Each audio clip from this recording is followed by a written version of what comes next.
이 가까운 곳 베델에서 단에서 그렇게 불편하게 먼 곳에 가지 말고 편안하게 번쩍번쩍 빛나는 이 금송아지에다가 이 우리가 만든 여호와 형상에다가 예배를 드리자.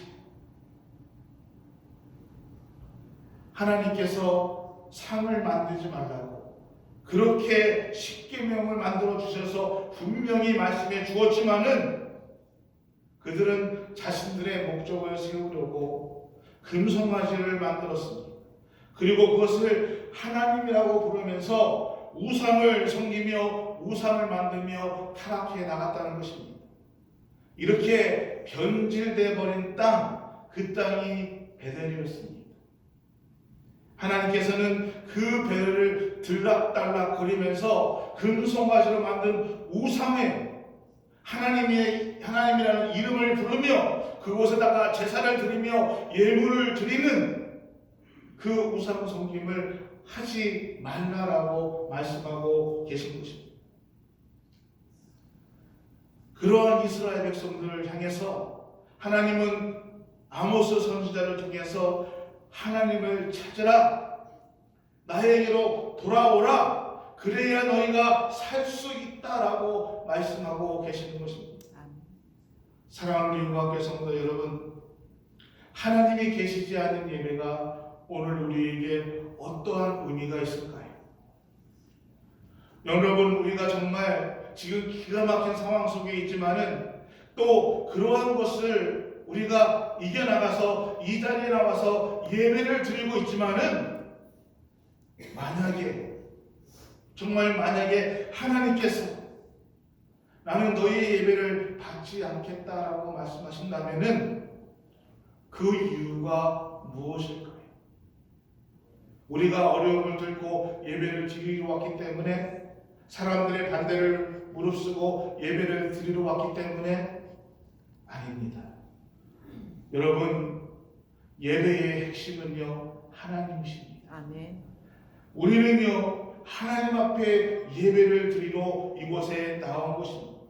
그 하나님을 높이기 위해서 하나님 앞에 예배 드리는 것이고, 그 하나님의 말씀을 받고 우리 마음 안에 새기는 것이 예배라는 것입니다. 아멘.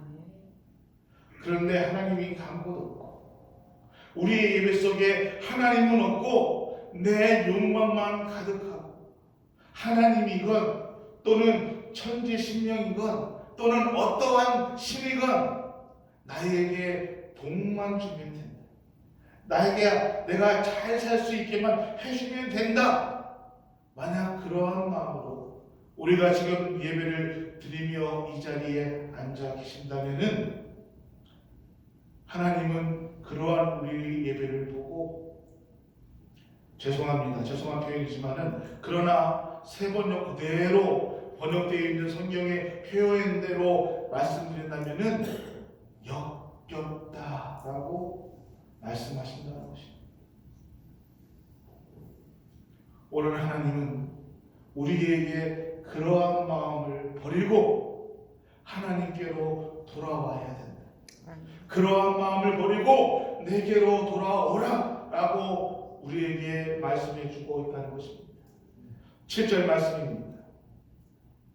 정의를 쓴 쑥으로 바꾸며 공의를 땅에 던지는 자들, 온갖 제사를 드리고 감사의 예물을 드리고 11조를 드리지만은 정말 하나님이 좋아하시는 정의를 내팽겨 버린 사람들아, 폭력과 강탈로 너희가 세우는 요새 안에 너희가 그 모든 재물들을 쌓아놓고 그러한 삶을 살아가면서 하나님 앞에 나와 그것을 감사의 예물로, 그것을 하나님 앞에 예물로 드린다면은 과연 그 하나님이 그 예물을 기뻐 받으시겠는가? 아니라는 것입니다. 하나님은 그러한 예물을 받으시지 않으신다는 것입니다. 여러분, 아모스 시대만 이런 일이 있었습니까? 안타까운 일이지만 오늘 이 시대에도 동일하게 이런 일이 벌어지고 있다는 것입니다. 그래서 우리는 이 말씀을 여기까지만 생각해서는 안 됩니다. 하나님께서 우리에게 왜 이 말씀을 주시는가? 나는 지금 어떻게 살아가고 있는가를 다시 한번 우리 자신들을 살펴봐야 한다는 것입니다. 목사님, 나는 특별하게 돈도 많이 있는 게 아니고, 그렇다고 해서 내가 권력 있는 것도 아니고, 그러니까 나랑은 별 상관이 없는 말씀인데요. 과연 그럴까요, 여러분? 여러분, 우리 주변에는 나보다 형편이 어려우신 분들, 나보다 연약하신 분들이 얼마나 많이 있는지 모릅니다. 우리가 아는, 내가 아는 그 어떤 사람들처럼 내가 가진 것이 권력이 많이 있어가지고 떵떵거리며 정말 할지 못할지 각종 부정을 저지르며 큰 소리를 치면서 살아가지는 않겠지만은, 그러나 우리가 정말 나보다 못한 사람들을, 그 누군가를 내가 무시하면서 또는 그러한 사람을 억압하며 살아오지는 않았는지 우리 자신들을 돌아봐야 한다는 것입니다. 지금 하나님 우리에게 주시는 이 말씀은 어느 특정한 사람에게, 어느 특정한 계층에게, 어느 특정한 계급에 있는 사람들에게 주는 그러한 말씀이 아니라 우리 모두에게 주시는 문제이고 우리 모두에게 주는 하나님의 말씀이라는 것입니다. 그리고 지금 하나님이 역겹다, 내가 너의 것을 받지 않겠다고 말하는 이 사람들이 어떠한 사람인가? 하나님을 모르고 내 마음대로 살아가는 사람들이 아니라 하나님을 알고 있는 이스라엘 백성들, 하나님 앞에 예배를 드리고 제사를 드리고 11조를 드리고 하나님 앞에 감사의 예물을 드리고 하나님을 믿는다고 말하는 하나님의 백성들에게 내가 역겹다, 너의 것을 받지 않겠다라고 얘기하고 있다는 것입니다. 오늘 하나님을 믿는다고 말하면서 내가 하나님 앞에 또 사람들 앞에 악을 저지르는 그 모든 것을 깨닫지도 못하고 또 버려야 할 것을 버리지도 못하고 그 악을 가지고 와서 하나님 앞에 예배를 드리고 하나님 앞에 예배를 드리는 그 행위들을 하나님께서는 나는 받지 않겠다, 내가 도저히 그것을 받지 못하겠다, 싫다라고 말씀하고 계시다는 것입니다. 오늘 하나님은 그러면서 정말 이스라엘 백성들에게, 오늘 저와 여러분에게 말씀하시는 것이 내게로 돌아오라, 하나님에게로 돌아오라는 것입니다. 그래야 네가 산다는 것입니다. 하나님 앞으로 돌아와야 너희가 살 수 있다라고 말씀하고 계시다는 것입니다. 사랑하는 우리 모아교회 성도여, 하나님은 그 어떤 것보다 우리가 하나님 앞으로 돌아오기를 간절히, 정말 간절히 기다리고 계시다는 것입니다. 오늘 말씀 아모스 5장 읽기 전에 4장 말씀을 우리가 충분히 읽어보면요, 하나님께서 이스라엘 백성들이 돌아오기를 얼마나 안타깝게, 하나님께서 이스라엘 백성들이 돌아오기를, 하나님의 백성들이 돌아오기를 얼마나 간절하게 기다리고 있는지 4장에 정말 잘 나타나고 있습니다. 6절의 말씀을 보니까 하나님께서 이렇게 말씀하고 있습니다. 내가 너희에게 가난을 안겨주었다. 정말 끼니가 끊어질 정도로 어려움을 너희에게 주었다. 왜? 너희가 나에게 그 어려움을 통해서 돌아오기를 간절히 원했다는 것입니다. 끼니가 끊어질 정도로, 경제적인 어려움 때문에 하나님 앞에 돌아올까 하는 정도로 그렇게 어려움을 주어가지고 하나님 앞에 돌아오기를 간절히 원했다라고 얘기하고 있습니다. 7, 8절을 보니까 비를 내리지 않게 해서 농사가 안 되고 마실 물조차도 없는 그러한 상태로 몰아넣어서 하나님 앞에 돌아오기를 그렇게 간절히 원했지만은 너희는 나에게 돌아오지 않는다.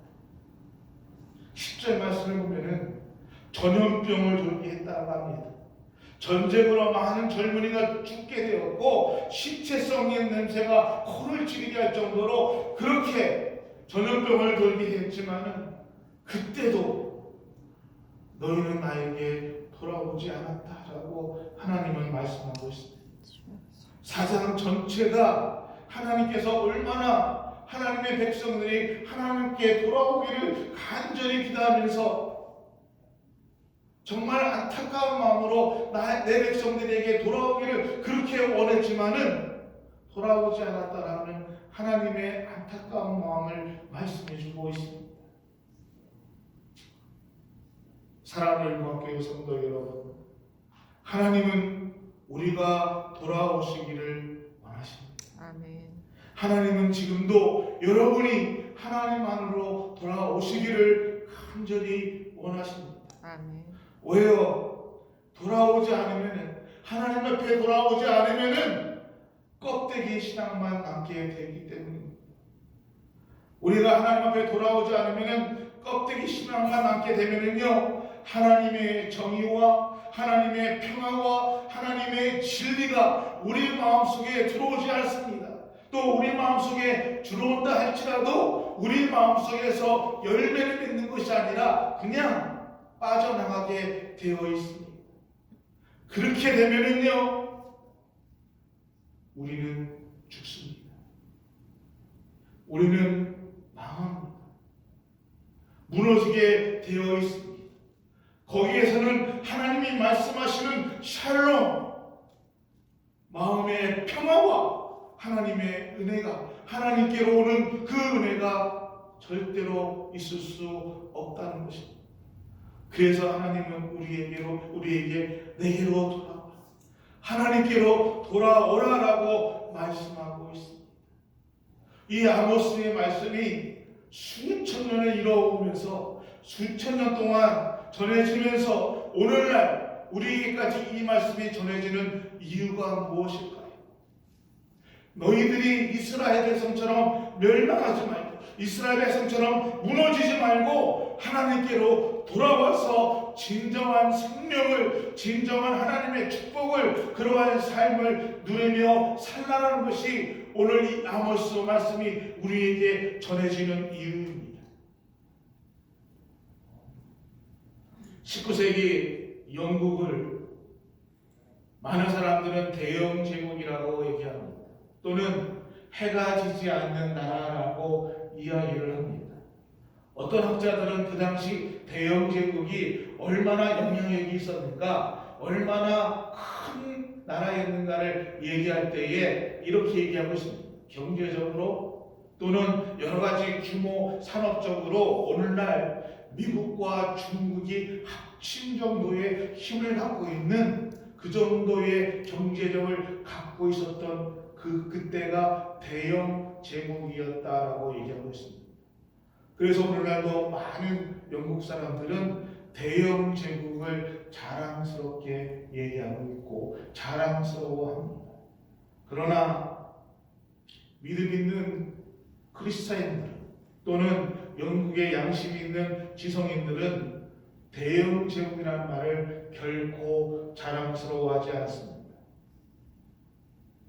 18세기 초에 넬슨 제독은 스페인과 프랑스 함대를 격파시키면서 대영 제국의 기틀을 마련했습니다. 해상권을 완전히 장악했습니다. 해상권을 장악한 영국은 전 세계로 퍼져나갔습니다. 모든 배를 태워서 무역의 중심으로 돈을 벌었습니다. 그런데 해상권을 장악한 영국이 무엇을 했는가 하면은 노예 무역에 점차 깊숙이 뿌리를 내리기 시작했습니다. 영국이 가지고 있던 그 수많은 배들이 아프리카로 향했습니다. 그리고 죄 없는 젊은이들을 잡아다가 노예로 팔아먹는 그러한 일들을 저질렀습니다.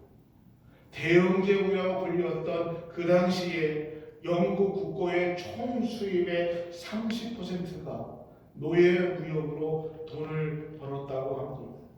그 당시 아프리카에서 잡혀온 그 팔려간 그 노예들이 많은 학자들이, 역사가들이 연구한 결과를 내놓으면은 약 1,500만 정도의 흑인들이 미국으로 팔려왔다. 팔았다고 합니다. 그리고 유럽 전체에 많게는 1,000만 명, 적게는 500만 명이 팔려나갔다고 합니다. 그리고 그 배를 아프리카에서 잡아오는 그 사람들이 배 안에서 상처로 인해서 병으로 인해서 죽어서 그냥 바다에 내던져 있는 사람들이 내버려진 사람들이 30%를 차지한다고 얘기합니다. 그래서 대영 제국이 영국이 노예를 잡아가지고 온 세계에다가 미국과 전 유럽에다가 노예로 파는 사람들이 약 3천만 명을 팔았다고 합니다. 여러분, 인류 역사 가운데 정말 이거보다 더 큰 죄악이 또 있었을까요? 그 마을에서, 그 나라에서 정말 멀쩡하게 잘 살고 있던 사람들, 누군가는 사랑하는 한 가정의 아들이었고 딸이었을 것입니다. 또 누군가는 한 가정의 아버지였을 것이고 남편이었을 것이고 아내였을 것입니다. 근데 그 사람들을 잡아다가 노예로 팔아먹었습니다. 노예 그 무역의 중심에 대영 제국이 있었습니다. 그러니 양심 있는 기독교인들, 양심 있는 지성인들은 대영 제국을 결코 자랑스러워하지 않았습니다. 아니, 자랑스러울 수가 없었습니다. 아무리 나라가 잘 살고요, 개인이 잘 살고 돈이 많고 풍성하게 산다 할지라도 그것은 부끄러운 일이었고요, 그것은 부끄러운 돈이었기 때문입니다. 그것은 수치스러운 일이었기 때문입니다. 영국은 망했어야 합니다. 지금 아모스가 말한 것처럼 이스라엘이 무너져 내렸고 이스라엘이 망했던 것처럼 영국도 무너졌어야 했습니다. 그런데 영국은 무너지지 않았습니다. 망하지 않았습니다. 여러분, 영국이 무너지지 않은 이유가 무엇일까요? 바로 그런 세상 속에서도요, 하나님의 말씀이 선포되고 우리가 하나님의 길을 걸어가야 된다, 하나님께로 돌아가야 된다라고 외쳤던 사람들이 있었기 때문입니다. 요한 웨슬레가 그랬습니다. 어메이징 그레이스를 쓴 존 뉴턴이 그러한 사람들이었습니다. 그 노예 제도를 폐지하기 위해서 이름 없이 빚도 없이 꾸준히 그 노예 제도를 폐지하기 위해서 외쳤던 이름 없는 기독교인들을 우리는 기억해야 합니다. 사랑하는 음악회 성도 여러분, 하나님의 정의를 위해서 우리의 삶을 드러내고 하나님의 사랑이 실천되는 범위 내에서 우리가 물질을 드리고 또 하나님의 뜻이 세워지기 위해서 내 자신을 내어 드리는 것, 그것이 바로 우리가 하나님 앞에로 돌아가는 것입니다. 여러분, 그렇게 하나님 앞에 돌아가야 우리가 살 수 있다는 것입니다. 그렇게 하나님 앞에 돌아가면은 하나님이 좋으신 것, 그것도 있지만은 그래야 우리가 여러분이 살 수 있기 때문입니다. 껍데기의 신앙이 아니라 진짜 믿음의 사람이 될 수 있기 때문입니다. 어떻게 이 길을 걸어갈 수 있을까요?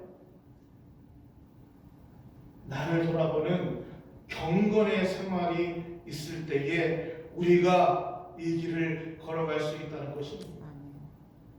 바빠서 성경 읽을 시간도 없고요, 내가 기도를 통해서, 기도 생활을 통해서 내 자신을 돌아볼 수 있는, 하나님께서 나에게 하시는 말씀이 무엇인가를 들을 수 있는 주님의 음성을 들을 시간도 생각도 하지 못하고, 죄송합니다, 그저 돈 버는 문제에만 모든 신경이, 모든 정신이 곤두서워져서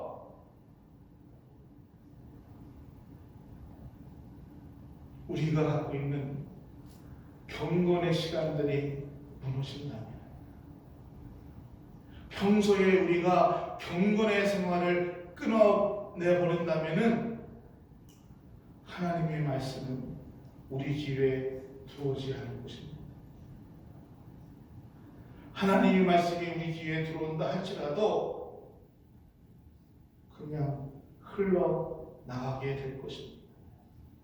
여러분, 그러면은 우리의 영은 죽게 됩니다. 우리는 망할 수밖에 없습니다. 어려운 시간입니다. 정말 힘든 시간입니다. 우리에게 또 어떤 이러한 시간이 또 있을까 할 정도로 아마 우리 교회도 오늘 예배를 끝으로 부활절까지 3주간은 교회가 문을 닫아야 됩니다.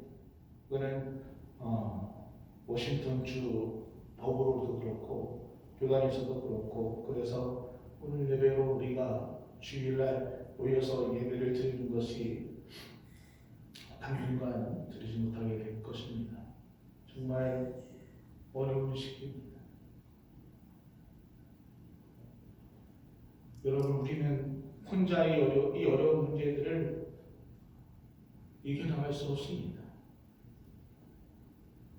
교회 공동체가 여러분 한 사람 한 사람이 우리가 힘을 합쳐서 이 어려운 시기에 기도해야 우리가 이겨나갈 수 있다는 것입니다. 아멘. 세상 사람들은요, 약에 대해서 의존할 수 있습니다. 약이 개발만 되면은, 또 사람들이 만나지 않으면은, 근데 믿음의 사람들은요, 기도입니다. 아멘. 우리가 각자 집에 계시던 또 어느 곳에 계시던 이 문제를 놓고 회개하며 기도할 때에 하나님의 긍휼하심이 이 땅에 임할 것입니다. 아멘. 다시 예배가 살아날 것이고 아멘. 예배를 드릴 수 있을 것입니다. 아멘.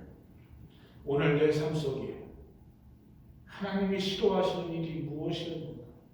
하나님이 싫어하는 것이 무엇인데 내가 그것을 버리지 못한 것이 무엇인가를 정말 우리가 다시 한번 돌아볼 수 있는 시간이 되기를 소원합니다.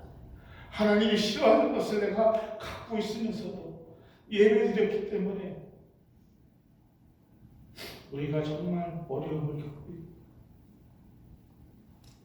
하나님 앞에 돌아오는 우리 응원교회 모든 성도들이 되시기를 예수님의 이름으로 축원합니다. 아멘. 기도하시겠습니다. 하나님, 주일이 되면은 당연히 예배 드리는 줄 알았습니다. 또 그 예배가 당연할 줄 알았습니다. 그런데 이렇게 교회가 커졌습니다. 예배가 커집니다. 하나님 은혜가 함께하여 주시어서 정말 우리가 마음껏 하나님 앞에 예배드리며 찬양하며 기도하는 그 시간이 빼앗기지 않기를 소원합니다. 세상 사람들에 의해서, 사람들의 말에 의해서 예배가 끊어지는 것이 아니라 우리 삶 속에 하나님의 은혜가 온전히 넘칠 수 있도록 주님 함께하여 주옵소서.